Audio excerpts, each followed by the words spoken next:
Alhamdulillahi rabbil alamin wassalatu wassalamu ala rasulillahi sallallahu alayhi wasallam.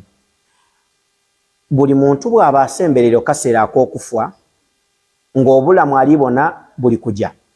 Ebiseera ebisinga wabaawo okulaama, era omuntu alaama mu bintu by'alaama alaama ekintu ekikasinze okuba ekyebbeeyi mu bulamu bwe. Fallazi yuswi bi aghla shay'in fi hayatihi, abatera okulaama buli alaama alingira mu bintu by'alina yalaama ekikasinze okuba ekyebbeeyi. Tulina ekyokubonera ku kya Mutume Muhammadin sallallahu alayhi wasallam. Mu bigambo bye ebyasembayo ng'alaamira abantu be umma, yali yena n'ekiraamo bw'amala okubona obulamu bugiire okufa kusembeire, Nabi sallallahu alayhi wasallam min akhiri kalamihi, mu bigambo bye ebyasembayo akoba as-salata wama malakat aymanukum. Mu bigambo bye yatulaamira nabyo yatulaamira sala, yakoba salata fahadha uslubu ighra,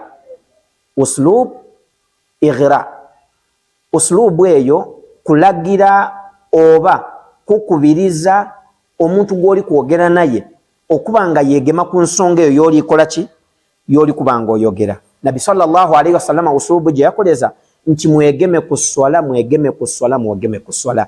Ekyo kyalaga nti mu bulamu obw'omusiraamu yena eswala nkulu ino mu bulamu bwo. Wallahi mu ddiini y'obusiraamu ki kyoyida okuba nga weeyagala nakyo mu busiraamu? Eswala bw'enaabanga ekukalubiire. Ampuliriza omulungi, ekiramiro kya Nabbi sallallahu alayhi wasallam bintu byali bingi, wabula yatulaamira eswala tugyegemeku, tugisaale, tugitereeze olw'okuba nti nkulu ino fi hayati kulli muslim. So min baini al-awamiri kulliha, mu biragiro byona byona Nabbi sallallahu alayhi wasallama ikhtara as-sala, yalonda mu swala kibe ekiraamo kye ekijja okusembayo eri abantu be umma ye.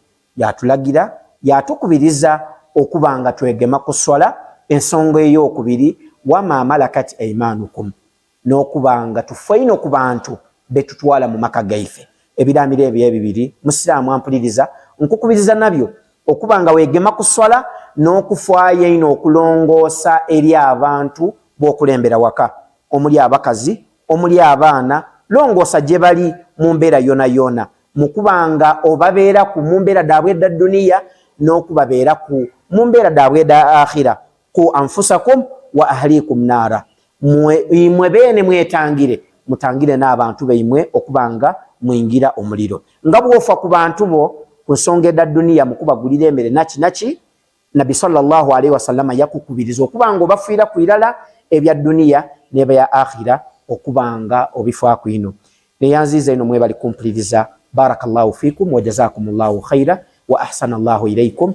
Wassalamu alaykum wa rahmatullahi wa barakatuh.